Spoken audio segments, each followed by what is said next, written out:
I know, you were mad she was actually the one to develop the theory of relativity.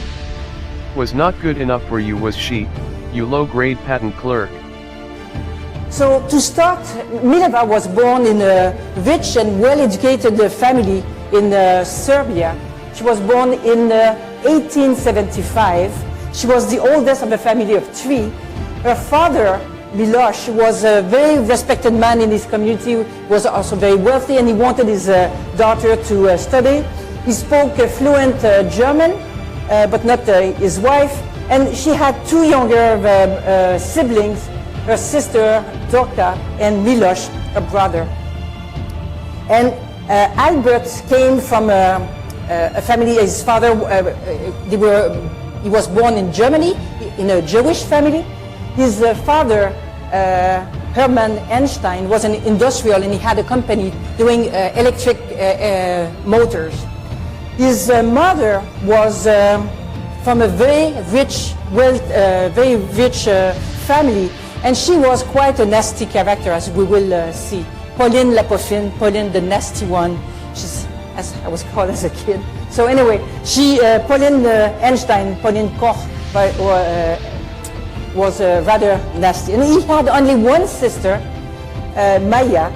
Albert was 3 years younger than Mileva. So you see, it's from those letters that we get a first-hand account of what happened. Pauline Einstein, Albert's mother, started to mingle in their things. So she finds Mileva too old because she is 2.5 years older than him. We know more on how they were acting together from 43 letters that are preserved to this day, 43 letters that Albert sent to Mileva. And 10 letters written by Mileva to Albert are also preserved. They're less because either they were destroyed later on, or Albert didn't keep them, or something like that. But they keep working together, and they published their first article in December 1900. And both of them refer to this first article at that time in separate letters to friends.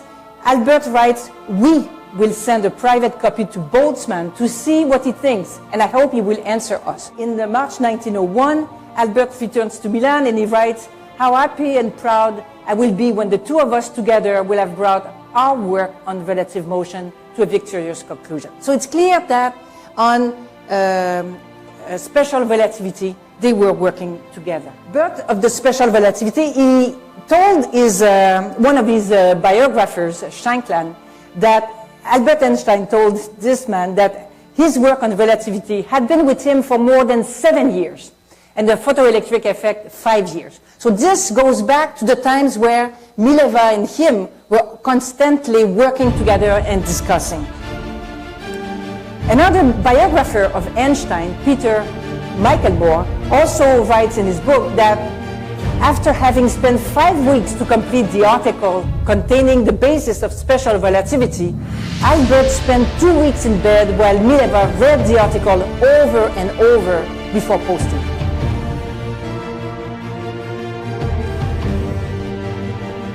There are other testimonies. For example, Mileva is said to have told her father in 1905, "Before our departure, we finished an important scientific work which will make my husband known around the world."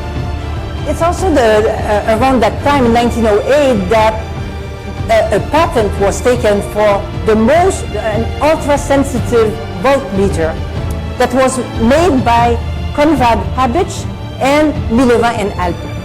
But everybody knows that Albert was not good at practical work.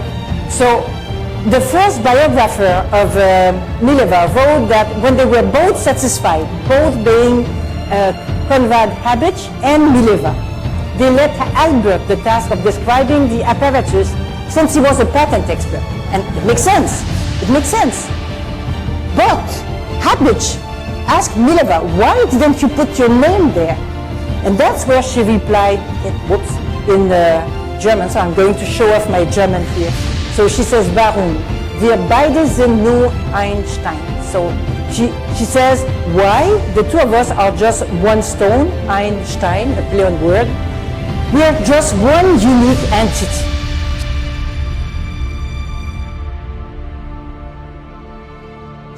So Mileva was helping him, and there are several pages, handwritten notes that are clearly first draft, because you see it's full with corrections and all that. And those are written in Mileva's hand. So she was writing his lecture notes for him, or partly, and those are preserved in the Hebraic University in Jerusalem. So they were still collaborating while they were in Zurich. For example, Max Planck once asked for Albert's opinion, and the draft of their reply to Max Planck was written by Mileva in 1910. And again, it's in her handwriting. His family, Albert's family, moved back to Berlin, and while he was visiting his family, he also renewed his friendship with his cousin, Elsa Löwenthal, and he started an affair with her. Albert was now famous, and his family feels that Mileva does not suit him. So Pauline comes back in full-fledged to mingle in their affairs. And Mileva mentions that in several letters to her family and to her friends. She was quite miserable with it. Because Pauline was quite, she was vicious. She said horrible things. So Albert maintains a secret correspondence with his cousin, Elsa, over 2 years. They exchanged 21 letters, and of course he told her, destroy everything as soon as you have read them, but she kept them. And so they are now part of the archives as well. So in 1913 and 1914, Albert obtains a position in Berlin. He really tried hard to get a position in Berlin so that he could go and be with Elsa.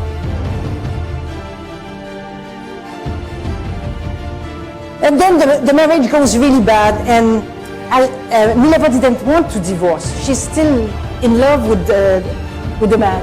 But Albert writes a very harsh letter where he states his conditions. Okay, you want to stay with me? Fine. But you have to take care of cleaning everything and giving me my food. You must also make sure that my bedroom and study room are perfectly tidy, and that the writing table is available only for me. He says, you renounce all personal relations with me. I'm not going to sit next to you at home. You will not walk or travel with me.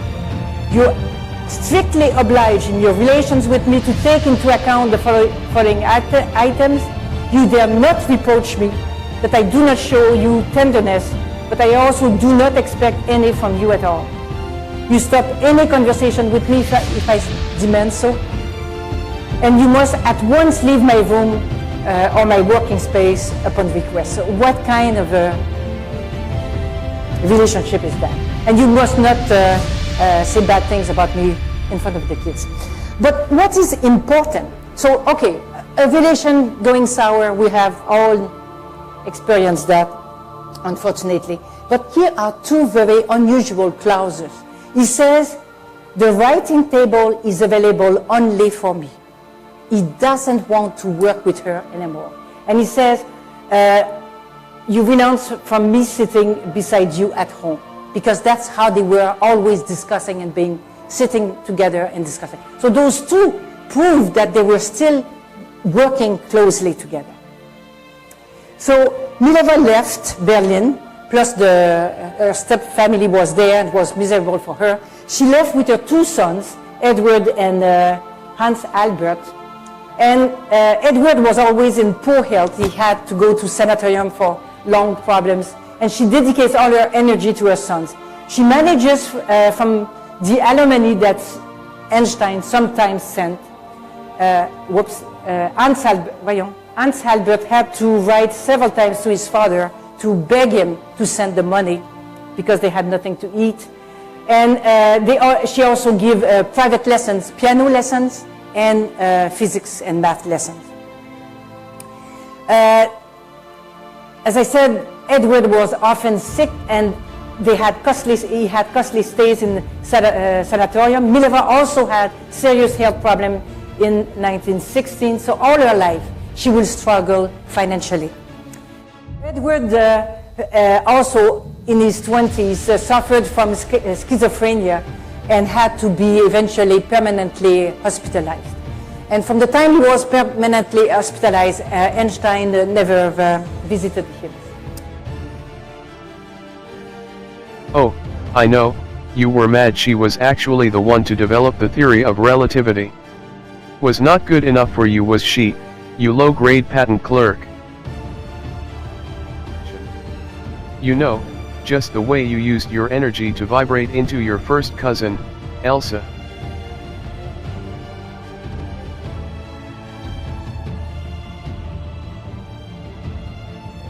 She was your first cousin Ollie and you married her. Why did you give up on the smart one, Mileva? That's relativity. Relatively speaking. Okay, check this out, you have forced my hand. Einstein's relativity work is a magnificent mathematical garb which fascinates, dazzles, and makes people blind to the underlying errors. The theory is like a beggar clothed in purple whom ignorant people take for a king. Its exponents are brilliant men, but they are metaphysicists rather than scientists.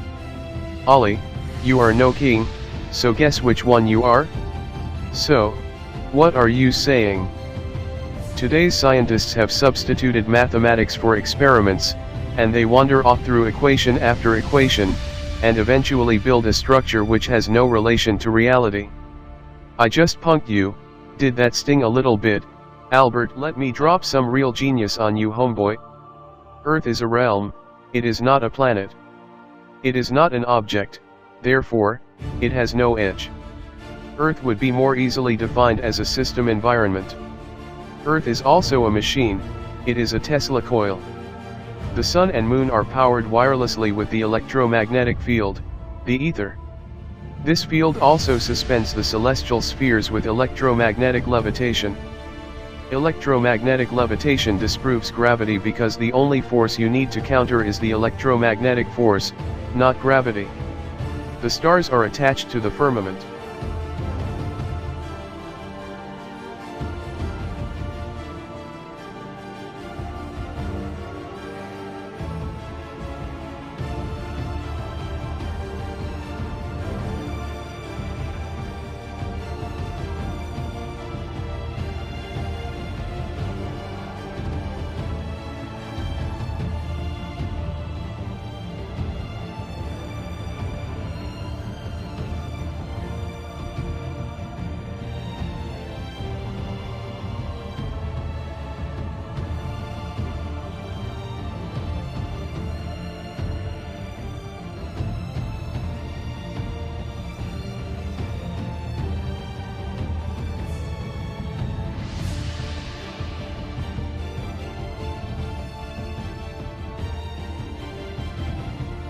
Here is the thing. You have no knowledge and you imagine that you do. There is the insanity of which you speak.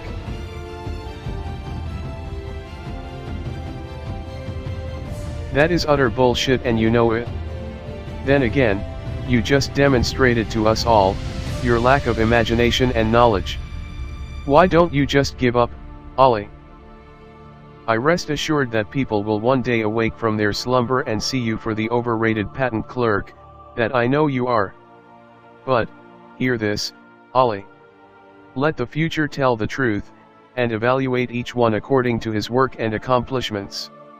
The present is theirs, the future, for which I have really worked, is mine.